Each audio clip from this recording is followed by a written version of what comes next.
Jo më kot të parë tanë mbani nga ngosh karafilin në gojë, jo vetëm për aromën dhe për pastërtinë e dhimbjen e dhëmbit, por duhet të dini diçka më tepër, ose nga eksperienca e tyre, nga praktia, nga mençuria. Në mëngjes, sidomos në mëngjes, kur trupi është në fazën e pastrimit dhe të detoksifikimit, sepse ka kaluar nga darka dhe ai është akoma në atë fazë, veshka, zora dhe të tjerat, sepse kanë punuar gjatë gjithë natës për të nxjerrë toksinat. Në këtë moment, në momentin që ne do marrim një karafil, stimulatori ose stimulisi i prodhimit të lëngjeve gastrite dhe enzimeve strece rritet nga marrja e karafilit në gojë. Është shumë e rëndësishme. Më e rëndësishme se ndoshta pirja, si thonë njerëzit, pi ujë me karafilun e tjerë. Kur merret me ujë të ngrohtë, pra në formën e çajit, ai bën zbrazje të zorës shumë të mirë dhe në anën tjetër bën parandalimin e fryreve dhe gazrave, sidomos pas vaktit të mëngjesit. Nëse konsumojmë mëngjes, e mira është që sikur një fixhan kafeje të konsumojmë me çajin e karafilit, do jetë nga më të mira. Por midis tjerave, duke përdorur her pas here dhe edhe vajrat, po edhe përdorimi i shpeshtë i tij, qetëson problemet e dhimbjeve menstruale. Madje në disa kultura thonë që është më i shëndetshëm edhe më i fortë se sa sherebela, që kemi probleme me dhimbjet menstruale, problemet e dhimbjeve të kyçeve, të muskujve, problemet e kyçeve të muskujve që kanë gratë, sidomos në kohën e menopauzës.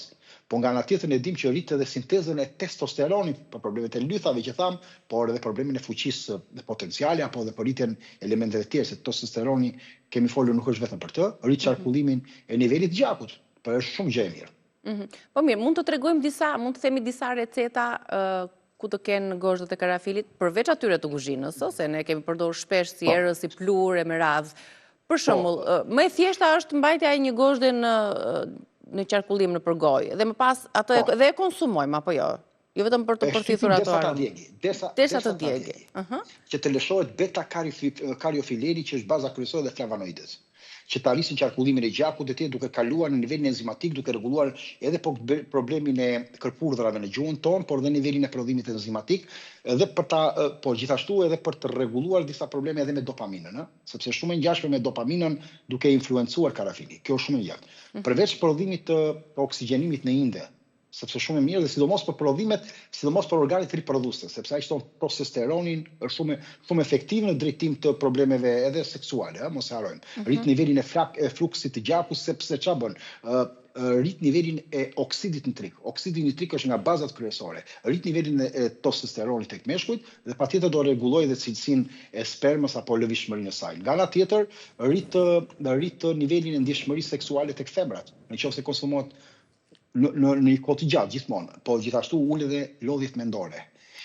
Rrit edhe në nivel të butë dopaminë dhe serotoninën. Të gjitha janë shumë ndikuese në këtë drejtim për ta modifikuar dhe rregulluar këtë drejtim. Për të gjitha këto probleme që ne tham.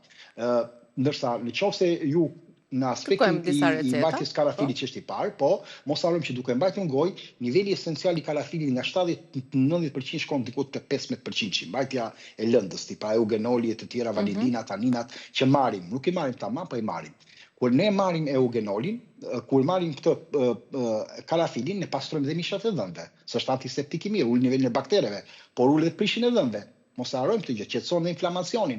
Është nga më të mirat, nuk ka qindrakizëm më të mirë se sa karafili. Përveç streptokokut edhe elementeve të tjerë që ne kemi që tham, freskon frymën në mënyrë të mirë, thash më mirë se sa qindrakizi dhe çdo element tjetër, neutralizon aromat e stomakut. Edhe i qetëson këtë aroma, e mban më të pastër, helatozën duke eliminaluar dhe e rregulluar këtë problem. Nga ana tjetër ngroh trupin, sidomos në dimër. Kur ne mbajmë në dimër, ai na ngroh trupin. E bën trupin më të zgjuar, të aktivitohet më shumë dhe ta bëjë me një përqendrim më të lartë, sidomos në dimër. Kjo nuk do të thotë që duhet përdorur në verë, se është shumë mirë. Ul nivelin e ankthit, problemet në stomak etj.